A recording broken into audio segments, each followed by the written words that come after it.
Welcome, everybody. Welcome to all of our YouTube live viewers and listeners. We are with the Transform You Media Network and the World of Ability Podcast Network. So thank you for joining us. I am Kurt Roskoff, your host, as I am every week for the World of Ability Podcast. So again, welcome to the World of Ability Podcast. I'm Kurt Roskoff, and we are powered by and made possible by Transform You Media Network.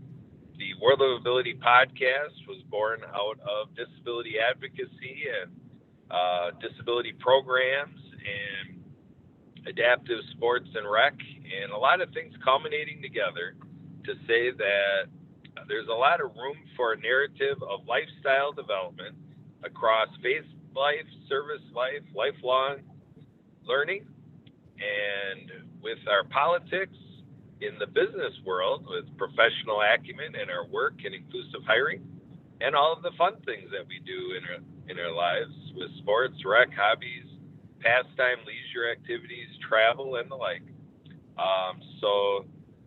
Today we're going to have a nice show here. We've got good background and stories to tell, so we hope you find it interesting. We have Anthony Frisina here, so thank you for joining us, Anthony. And so Anthony, you want to go ahead and give us a little bit of your backstory, give us a little bit, we talk about the disability channel, so you have participated in that platform for a bit, but tell us about your platform, your brand, and what you've got going on these days.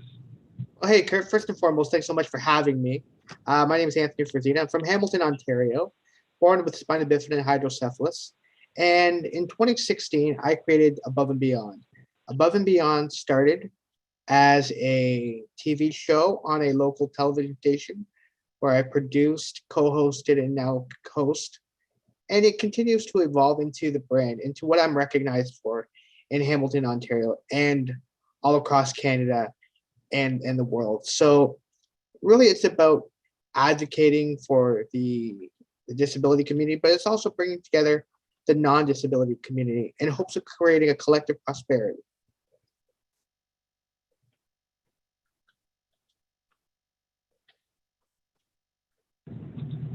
Yeah, I like what you say there when you refer to the community of people that aren't in the disability community, because that's where my passion comes from, is the advocacy part of it.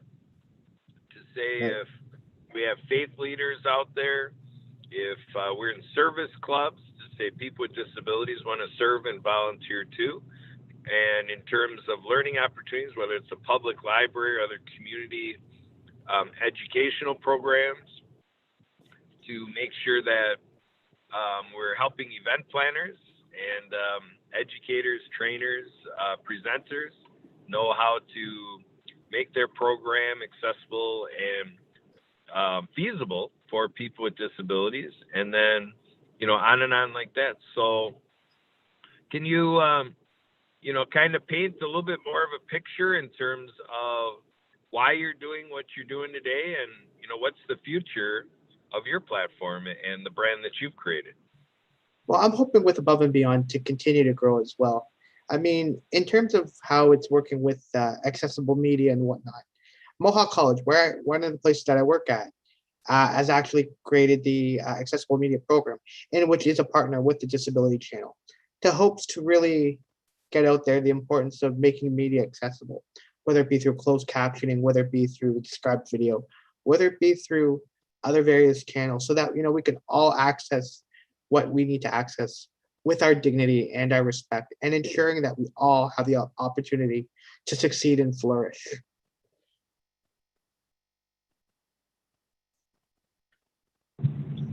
Yeah, this media realm to me is kind of a key factor, because I've been a part of about 100 different disability organizations and member of groups like ADAPT here in the US, and I've noticed that I tend to be in connections where there's 5 to 15 people doing wonderful work, and it constantly was taunting me and teasing me, like, what this handful of people are doing.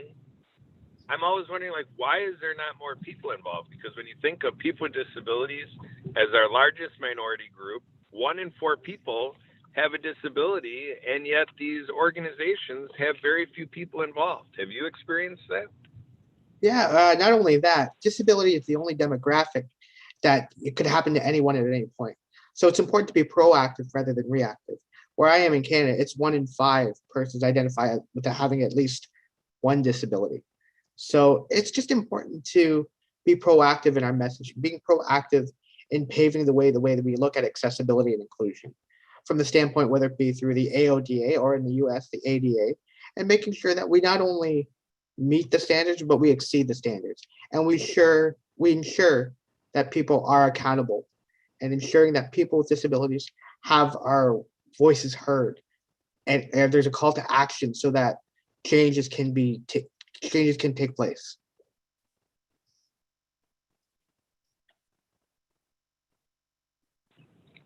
When you speak of changes taking place, can you paint the picture for us as you're doing work to spur change? What are the changes that you want to see in Ontario and perhaps beyond? Well, the biggest things that I notice are attitudes and the lack of education towards accessibility and inclusion. You know, a visible versus an invisible disability. Having a proactive approach to ensuring that people with disabilities, whether the disability be visible or invisible, be respected in our communities.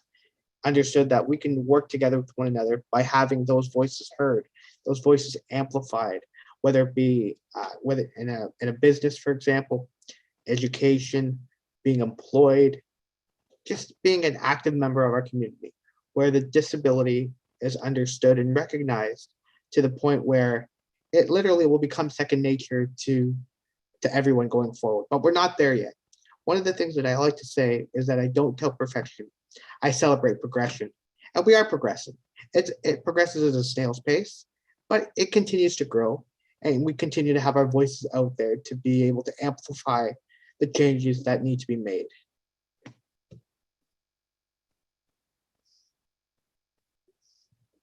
Okay, so do you feel that we live in a society where disability is still stigmatized? Do you feel that there is inequity? Do you feel that the paradigm we live in our communities and with all of the activities in the marketplace, do you see that there's a stigma that keeps people not in the disability community from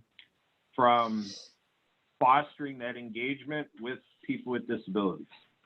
I do. I think there's a lot of stereotypes and stigmas are surrounding the disability community in the sense that people are just not sure how to react or how to progress forward. And that's where the disability community comes in. That's where lived experience is so important and needs to be recognized as more of a platform to cultivate change that is really needed, whether it be fundamentally, systemically, or culturally, to understand that, you know, we're all first and foremost people and we deserve to be put in the respect with the community at large. So there's something to be said for even language and word choice. Whether it's slang or how we refer to a person with a disability. Like you used the reference. The disability community taught me people first language and stuff like that. Kind of like you said. First and foremost, we're all people. Mhm. But that's not really what has happened. And the advocacy for that is still needed because there still is a lot of defining a person by their disability, which I don't think there should be any stigma to that, but there is. But in any case, by and large, people with disabilities don't want to be, identified as that, like their disability is kind of their identity, no matter what the situation is. So Mhm. what would you say to that in terms of disability etiquette and people first language and these things that have come into advocacy to help those of us outside of the disability community better understand respectful ways to bring forward the involvement of people with disabilities? Well, you said it, Kurt. It's a personal choice when it comes to the referencing and the communication of a person with a disability. I'm a person first choice, where there's also identity first choice that people would like to reference, and that's fine. I mean, like I said, for me, person first, and going forward, I just think we need to have that conversation. We need to put out the language to eradicate ableism. Sometimes it's done unintentionally, and I get it. We need to eradicate the ableism. We need to eradicate discrimination, and we just need to treat people as people, treat people with kindness, treat people with respect, and understand that our abilities are what defines us as human beings, and we just need to continue that push forward.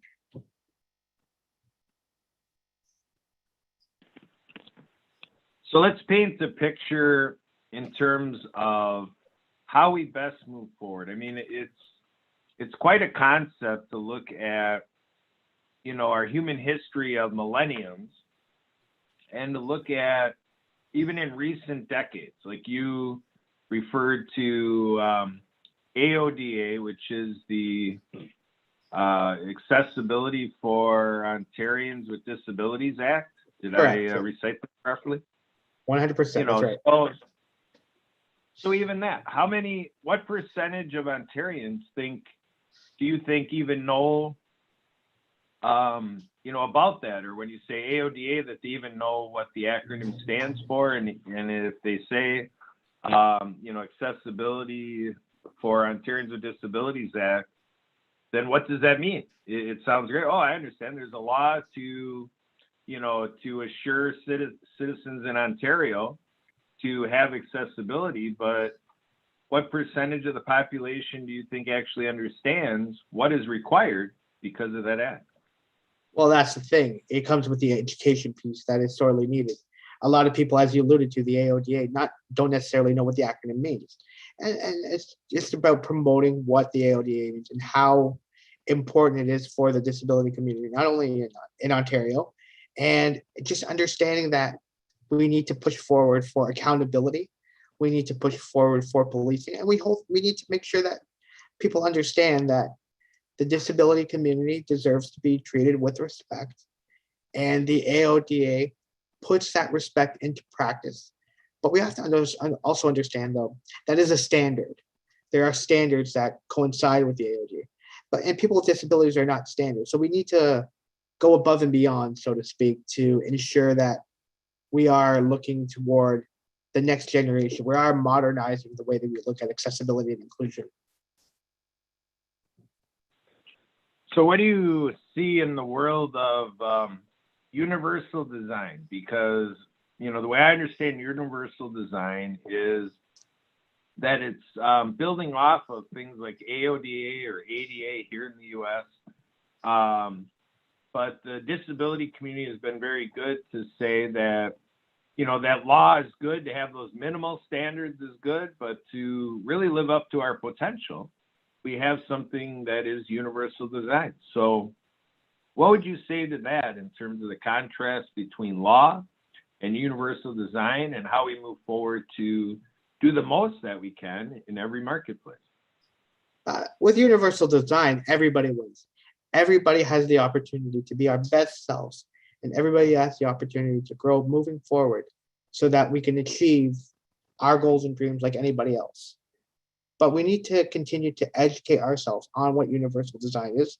We need to continue to educate on ourselves on AODA and laws, and ensuring that people with disabilities are in line with our able-bodied cohorts, and ensuring that we're all as one. Whether you have a disability or not, respect is first and foremost paramount. Treating people with dignity and with integrity is important, and allowing that person with a disability to have their independence as well. Oftentimes, there's a lot of assumptive-based mindsets toward the disability community to want to assist. I always say ask first.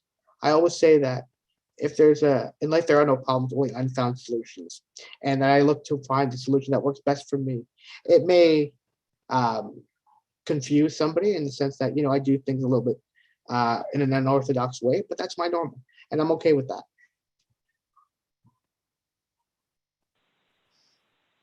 Yeah, I'm glad you're speaking to that because it was something that I had to learn, and I had an interesting day a few years ago where there's a group out there in the U.S. called Adaptive Adventures, and they were in my local area running an adaptive rock climbing program, and it was kind of at a point where they were growing it, so they were doing different things to get feedback from participants and do things to kind of create an orientation for volunteers. And then at the same time, do like a little think tank, like to say we were in the room as being the people who were setting forward the future of adaptive rock climbing as we were experiencing in Waukesha County, Wisconsin. And one of the participants said something that I thought was very necessary to say. It's pretty obvious thing, but I think he hit on it that it's a thought that volunteers miss. As we learn stuff, we just want to dive in and do what we learn. But what the participant said is he's like, what I recommend is that maybe we just take a step back a little bit. And maybe it helps to remember, like, hey, I came here to rock climb. This is my rock climbing experience. I live with my disability every day. I think I have a pretty good idea how I'm going to go about this, as compared to a volunteer saying, all right, we need to do this, we need to do that, and just running through a process just for the sake of it. So the idea is he rebooted the relationship between a participant with a disability and a volunteer, able-bodied volunteer, so well-meaning to just say, okay, this is what I learned we got to do, and to just do it for the sake of it, to develop the relationship to say that the person with the disability is in charge. They're the ones that are going to be going up high into the air, climbing up the rock climbing wall and so forth. And, we're just there to be a part of that experience. So do you experience that in your life, or like, do you have memories of that where, well-meaning able-bodied people tried to step in and like save you, or tried to say, oh, I got to do this. And then you're like, well, wait a minute, that's not how it works best for me. Have you had to do that, correcting people? You're bang on. That's exactly what happens all the time, whether it be like in different type of relationships that I have with various community members with disabilities and without disabilities, just trying to step in and say, well, it's an ableist point of view, and we need to eradicate that. It's just understanding that the person with a disability does have the firsthand experience and the firsthand knowledge to know what to do in terms of any situation. So it's allowing that voice to be heard and respected, and that call to action to be led by that voice of that person with a disability, so that moving forward there's a commonality of all our voices that are going to be heard, that get heard.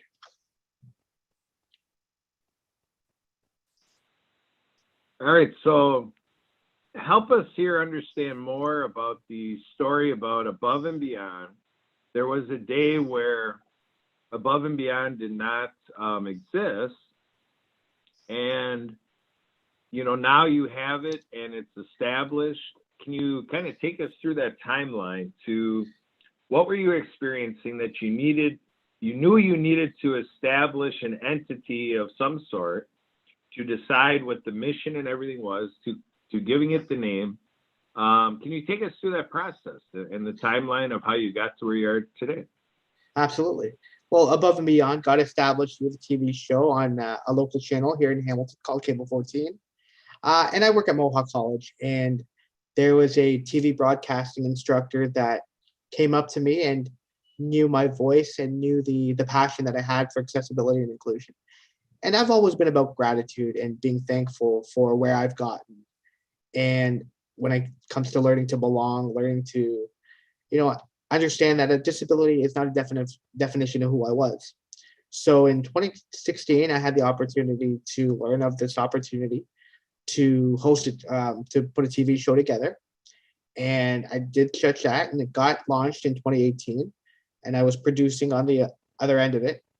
And I was on as a guest initially to start to introduce the community to who I am and what I want to do and what the changes that I want to make.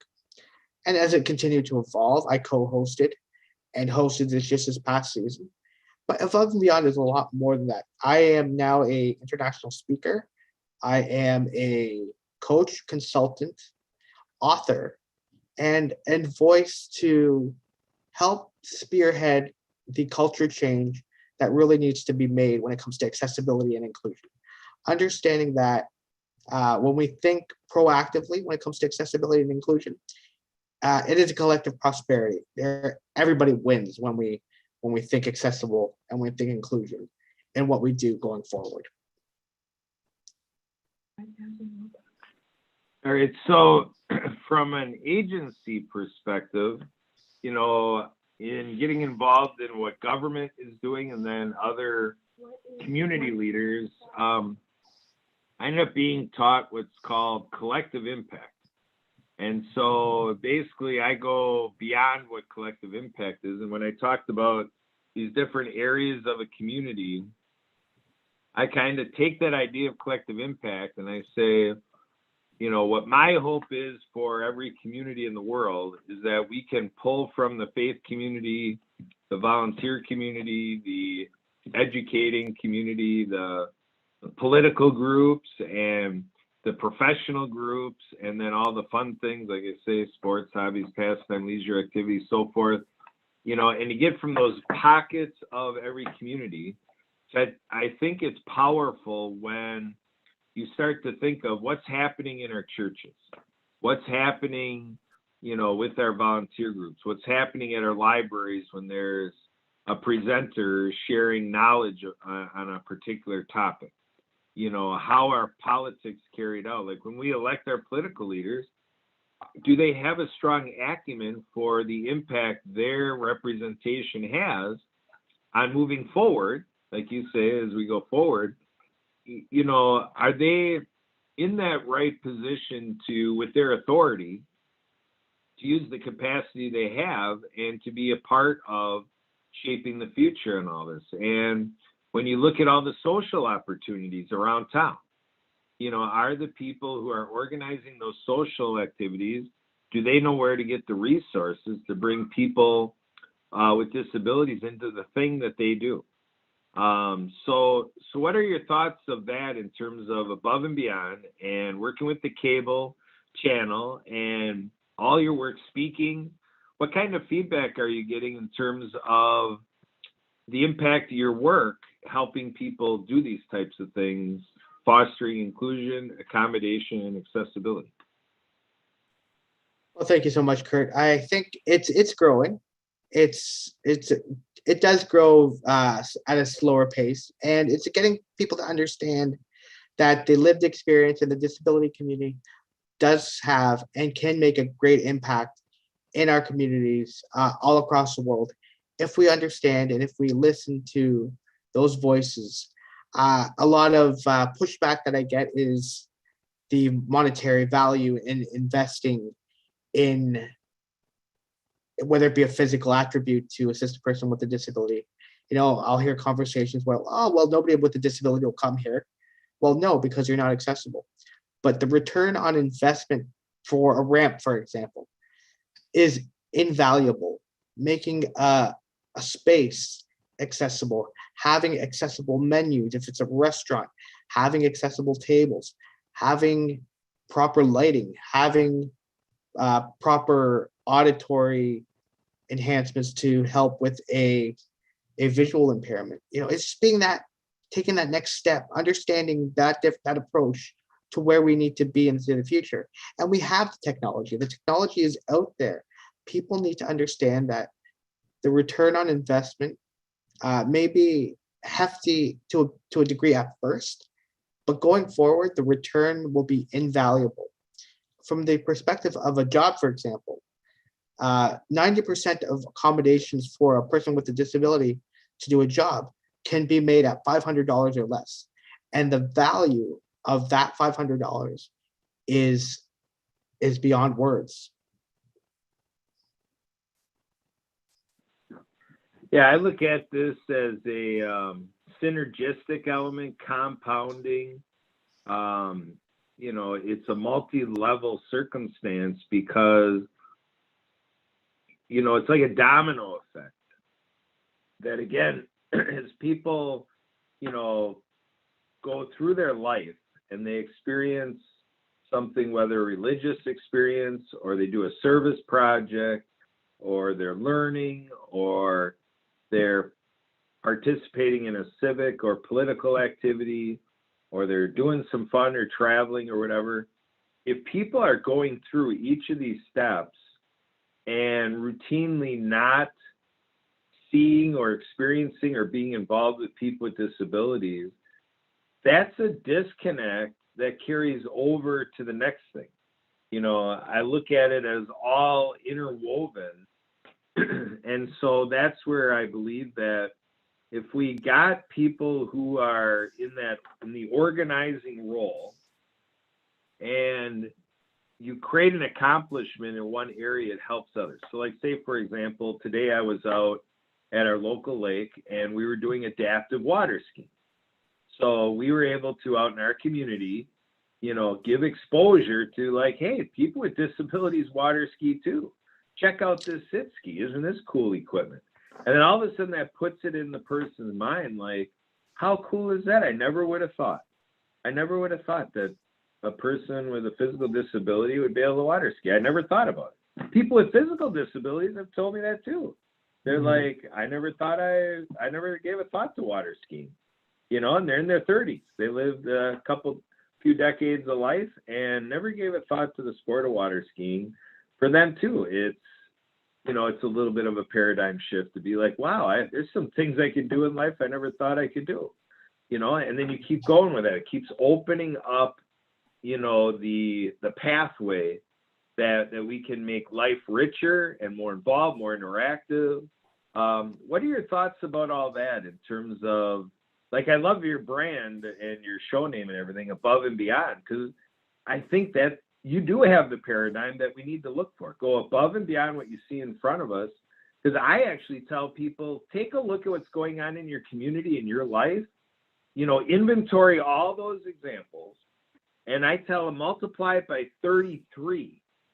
Okay. Because that's my assessment. My numerical, quantifiable assessment is that's what my pursuit is I want to teach the world to take what's going on in inclusion, accessibility, and accommodation and to multiply it by 33.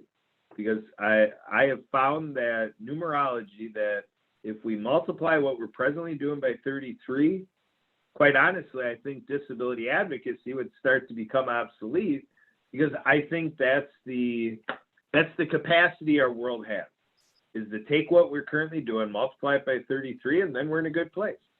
What do you think about that? I like it. I really do like it. I think that, the disability community, I mean, I played sledge hockey as well, now called para ice hockey. I played challenger baseball as well. And playing it in my younger days, I learned that I wanted to, stand out, because I can't stand up. I'm sorry, that's a little bit of a bad joke there. So I would wheel to the base. I'd hit the ball, wheel to the base, and then I would literally launch myself out of the wheelchair to make the base. And it would get an ovation from people. But you know what? It was about doing things the way I chose to do it. Playing sledge hockey, playing baseball, and even being part of sports as part of a team really helped grow the competitive nature inside of me to want to make a difference in the communities thereafter. Gratitude is a huge part of the growth of Above and Beyond, the growth of where we need to be. And that your numerology example, really is speaking to where we need to be. And accessibility and inclusion will become second nature when that is achieved. I don't think we're there yet. I think there is still a long way to go, but I think it's through alleviating attitudes and promoting education from an accessibility standpoint even from a young age to kids and to families, not being afraid to answer questions related to disability, whether it be visible or invisible.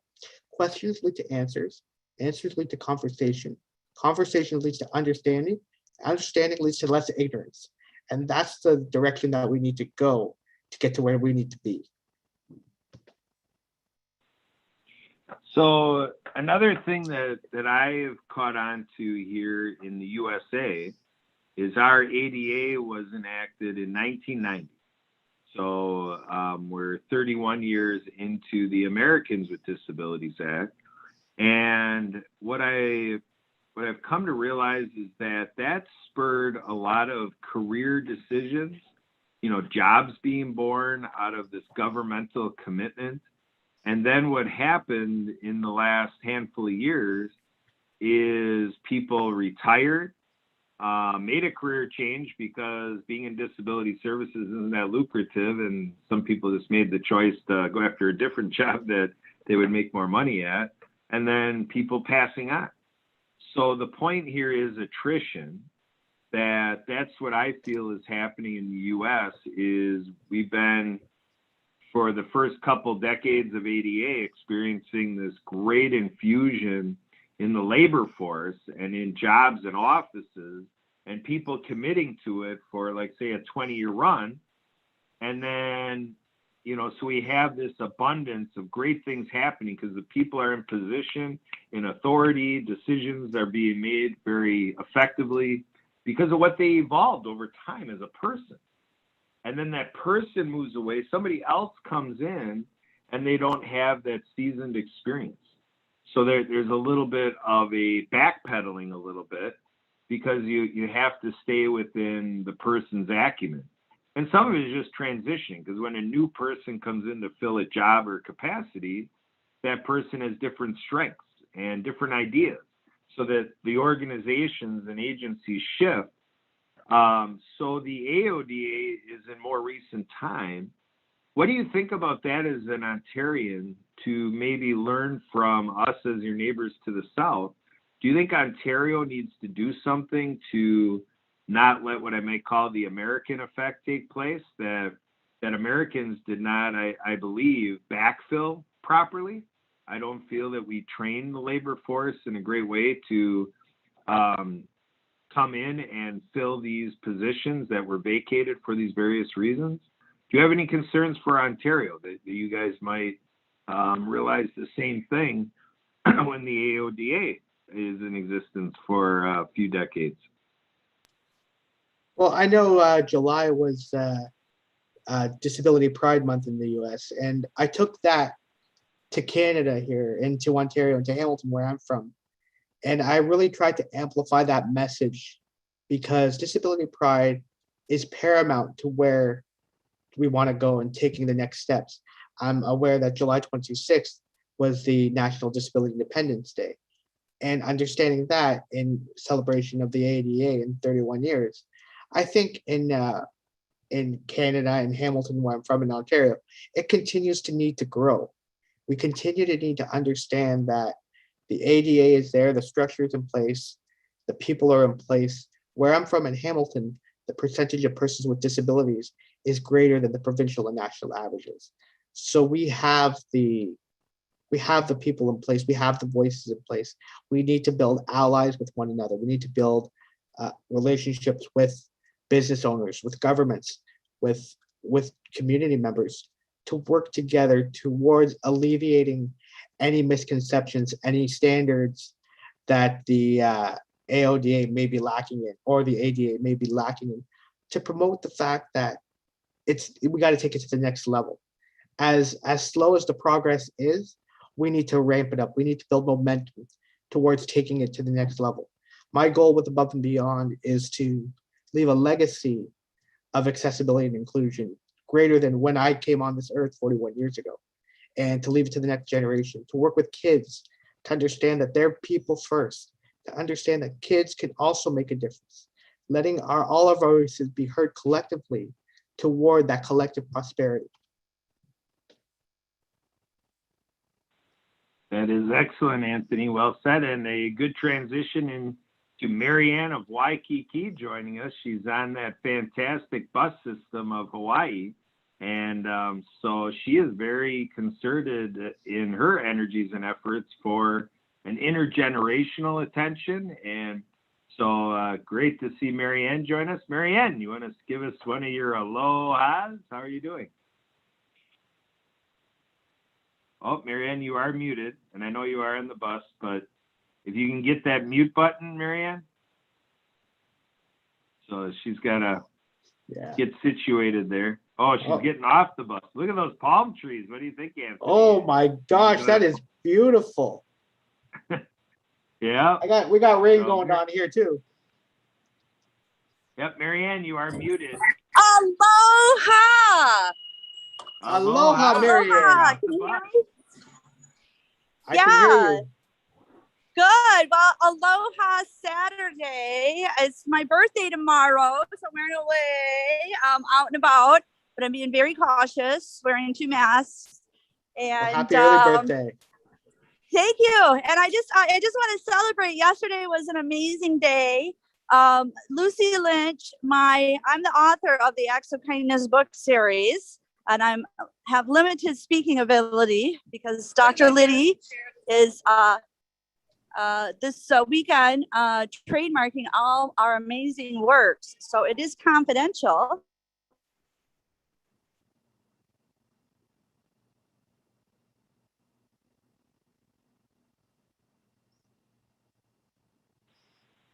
All right, Anthony, I think we might be losing her here. So that was good. Hopefully she'll come back on. But so yeah, that's great. Anthony Marianne's from the deaf and hard of hearing community. She's got a background with sign language interpretation, and she's part of our collaboration with the Happy Neighborhood Project. Trying to remember, are you involved yet with the Happy Neighborhood Project, or haven't you got involved yet? I'm not involved. I'd be happy to look at it and get involved in any way I can. Pardon me. And then what I do is through Above and Beyond, I've developed what I call the MICE principles, which stands for motivation, innovation, inspiration, celebration, education, and empowerment. And really, that's the message that I convey through my public speaking. That's the message that I convey through the work that I do. And whether it be a workshop, whether it be a coaching, whether it be a consultation, the next step needs to be getting that person on board and getting them on board all in to understand that the work that they can do with the disability community will be a collective experience that we can all benefit from.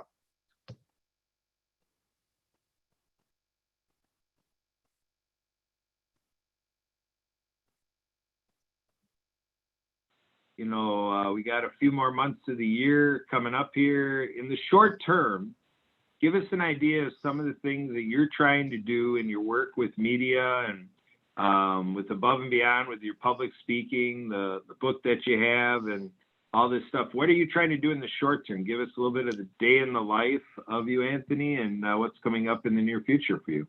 That's a really loaded question. I mean, a day in the life for me is really something that can change in the spur of the moment. I'm continuing to get the word out. I'm continuing to use my voice to amplify the disability community.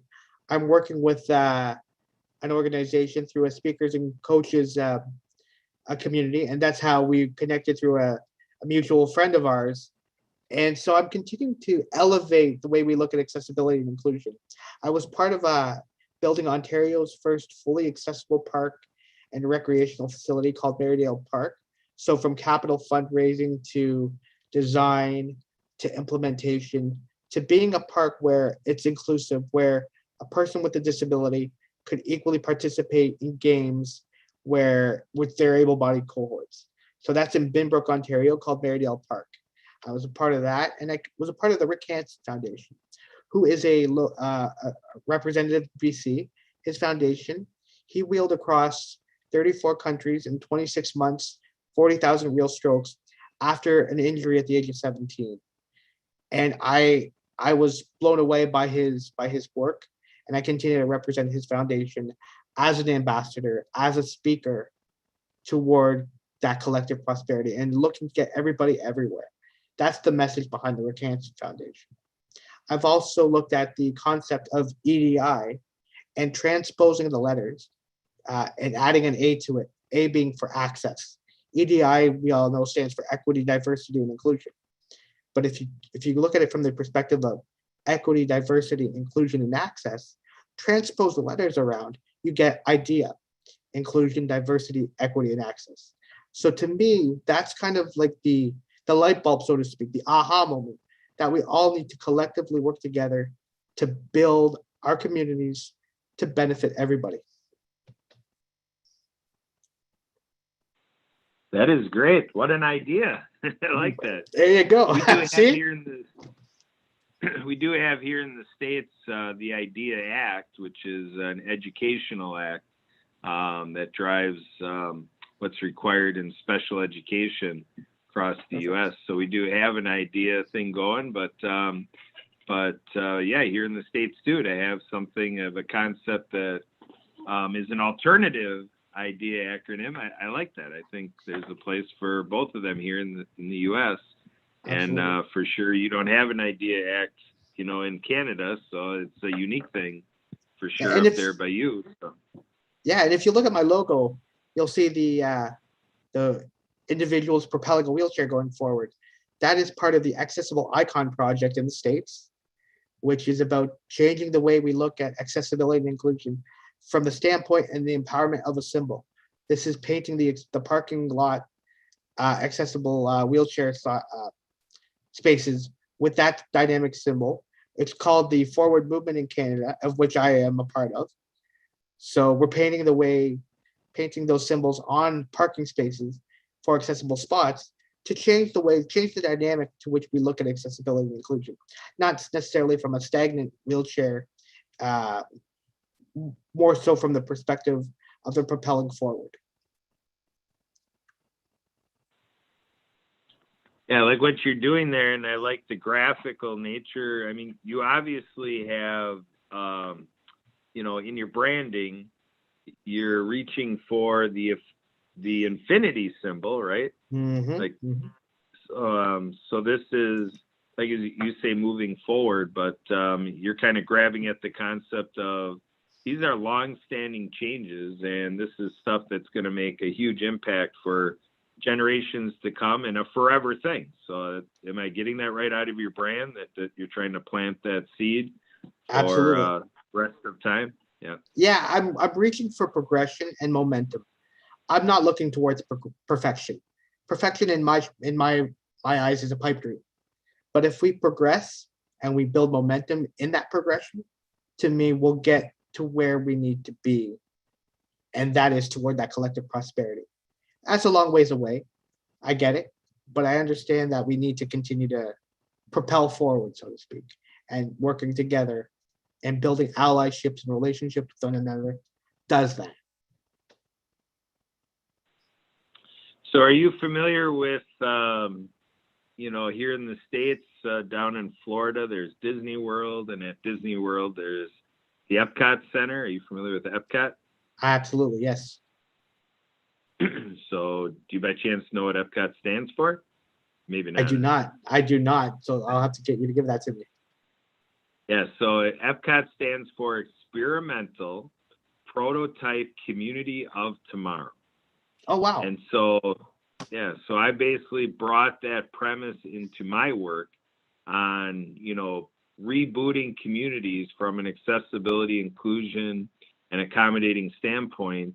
And that's what these collaborations are to me, is that I feel if we can make that Epcot from a disability community perspective and really, in as impactful of a way as Walt Disney Productions, Disney World, to have that level of performance to show, how the world elevates through these concepts that have been, proven and perfected, so to speak, over decades, if not a century, or even going back further in time than 100 years, that it's a quantum leap. It's synergistic. It's billowing onto each other, and it's something that if people don't have a scientific mind, it might be difficult to grasp. But, to give you an example, like in water skiing, like I said, I did today, 7 years ago, my family and I got the commitment within our house that we were going to be this icon of inclusion for water skiing. And we were going to see what the appetite was in Wisconsin, that the water skiers around our state, would learn from us how to include people with disabilities and to look at what might happen. So 7 years ago, we started this. We created the Inclusion to Water Skiing campaign, the Everybody Skis program, and we made ourselves available.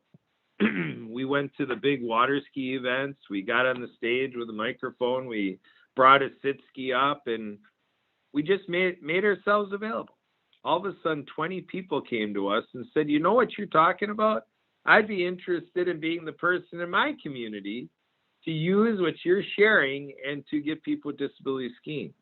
Those 20 people culminated together to run a Train the Trainer program out of Madison, Wisconsin. And we collaborated with, here in Wisconsin, we're the show ski capital of the world. So we're the leader in the world of taking water skiing and performing shows. But Florida is the water ski capital of the world. So we had a Wisconsin to Florida endeavor that Floridians came up to Madison, Wisconsin and joined us in this Train the Trainer program, where we ended up with this 2-day event, 100 people being involved. And here in Wisconsin, our Wisconsin Water Ski Federation represents thousands of skiers in our state, across 33 communities in the state of Wisconsin. As far as where the home base club or team or organization is, 33 communities that directly are represented with the Wisconsin Water Ski Federation. So what happened out of all this is we've literally institutionalized it. That now with the Wisconsin Water Ski Federation, we're at a new place where every member has this paradigm that our sport is for everybody, and there's resources, there's monetary resources, equipment resources, there's a knowledge commons. We run an annual indoor training thing, to just share the knowledge in an expo convention format, a conference. And it was the most amazing thing. 7 years ago, we had five programs that we culminated to say, we are the ones sharing what we do, 5 of our programs. And now you're talking over 33 communities. That's more than sextupling the access for people with disabilities in the state of Wisconsin. So I think that approach of aggregating what's presently going on and using platforms like what you're involved with cable and, books to read and, public speaker, the public speaking you do, I think it's really powerful, because when you're available like you are, I think that's the stuff that's really going to accelerate a lot of change. I mean, imagine it, to be in the place where we had 5 programs thinking this should be way more available to the entirety of the Federation has adopted the practice, and more than sextupling the capacity. That's a quantum leap. That's not just kind of growing. That's like a whole new day.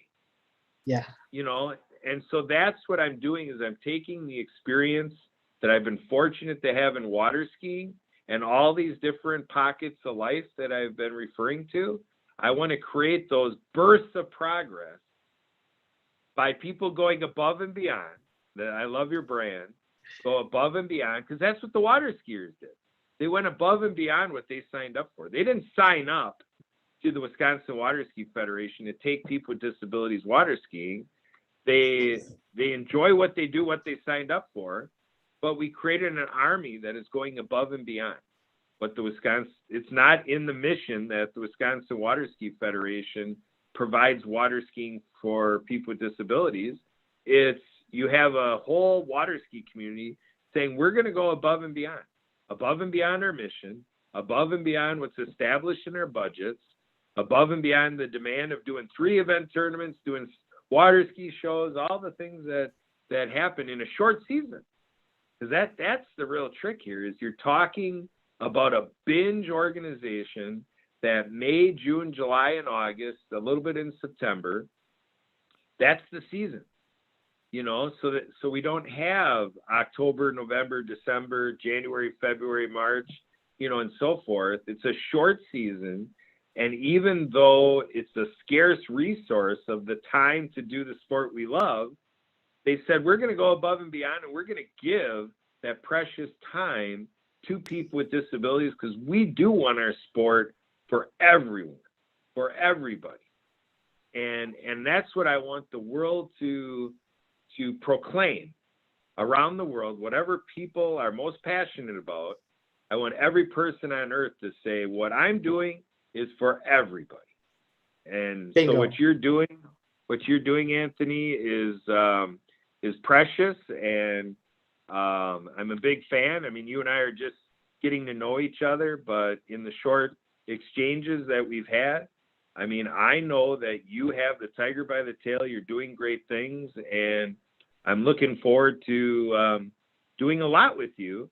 If you would do me the honor of, keeping our lines of communication open, I think we're going to really create a story above and beyond what you maybe thought you were signing up for today, being on this podcast. What do you think? We're going to change the world, Kurt. And like you alluded to, the fact that accessibility and inclusion is a passion that we collectively share. It's not a 9 to 5. It goes above and beyond, so to speak, to what we have that passion for, to want to achieve toward a collective prosperity. As you talked about with your story with the water skiing, collectively getting so many people involved to understand that something that can be experienced by everybody is within reach. But we need to continue to grow our messages. We need to continue to create that environment where there's less attitudinal barriers and more education behind what we can do versus what we can't do. There's a lot of pre-associated assumptions as to what's not available. But at the same time, we need to show them what's available and how it's available, as you just did with the water skiing events. And I'd love that. I love to do as much as I can with you in supporting that as well. And it's so powerful, the voice, the message, the opportunities. It's all endless, but it lies within the passion to what we want to achieve. And we need to continue to want to achieve that by continuing to grow one another's brand, continuing to grow one another's passion, and taking that next step toward being change makers. There you go. And that is the difference, making change, the delta difference. So we're going from the delta symbol, making a difference, to the infinity symbol and going above and beyond. So speaking back to availability and your availability, Anthony, help our audience know how to dive deeper into what you brought to the platform here today. How do they find you on social media? Where's your website? Do you want to leave your phone number? Do you want to leave email address? Help our audience continue this journey with you. Absolutely. My website is simple. It's www.anthonyfrisina.ca. And my email address is info@anthonyfrisina.ca. Continuing to establish what I do, it works with like-minded people like yourself. This relationship that we built today is going to catapult into being something phenomenal down the line because of our passions, and it's continuing to build that brand with people within our circles together and collaboratively to make those change. People like Karen, who's a friend of yours as well, that introduced us in making those changes. This is passion. This is power. My book is also available online through Amazon as well. And I'm on Facebook. I'm on Twitter. I'm on Instagram at Frisina Anthony on Instagram. On Facebook, Anthony Frisina. Just do a search. You'll see my 4 pages. You'll see my Above and Beyond page. You'll see my author page. You'll see my personal page. You'll see my speaking page. I'm very visible on social media, and that's where my greatest impact and my audience lies in. Absolutely awesome and excellent today, Anthony. I'm just really soaking up your brand because it just keeps coming to my mind. Like even in terms of this podcast, you know, you and I got introduced. It's like, okay, I got a new friend coming in to be on my podcast today, and then we just kind of chit chat and we just kind of, you know, rolled with a spontaneous conversation, off the cuff, impromptu. And I'll tell you what, I've been doing this exact podcast for over a year, and this went above and beyond. I mean, we've done a lot of great episodes and so forth, and I think our viewing and listening audience will agree that we keep coming out with a lot of great content. We've had group dynamics with, you know, a handful of people on a podcast at one time, but you, Anthony, are doing spectacular work. You are a trendsetter and a change maker capacity. And like I say, you have onboarded one of your greatest fans here within the last Likewise. hour. I'm looking forward to a lot more. And so to all of you out there on YouTube, Facebook, all of our podcasting platforms, the Transforming Media Network, feel free to call me as well or text me at 262-372-1754. One way to remember that is 262-372-1SKI. And the email address is Kurt, K-U-R-T, at thedisabilitychannel.us. And thank you for following all of our social media out there with the World of Ability podcast and the World of Ability group, where it says it's for everybody. Our YouTube page with the World of Ability Podcast Network. And check out worldofability.com/shows.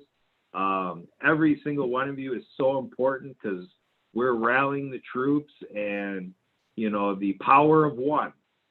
And you out there, you are one in our army, one of our fan base. And please do share what Anthony is doing. Make sure people know from here forward to your life, above and beyond, and everything Anthony is doing. So that's it for today. We'll look forward to seeing you next week. And remember, we do 4 podcasts a week, producing Tuesdays, Compassionate Citizens. Wednesdays, we produce Prosperity Pathways. Every Friday, we also have Friendly Fridays with Onward and Upward. So we've got plenty here for you. And thanks for being here for it. Bye for now.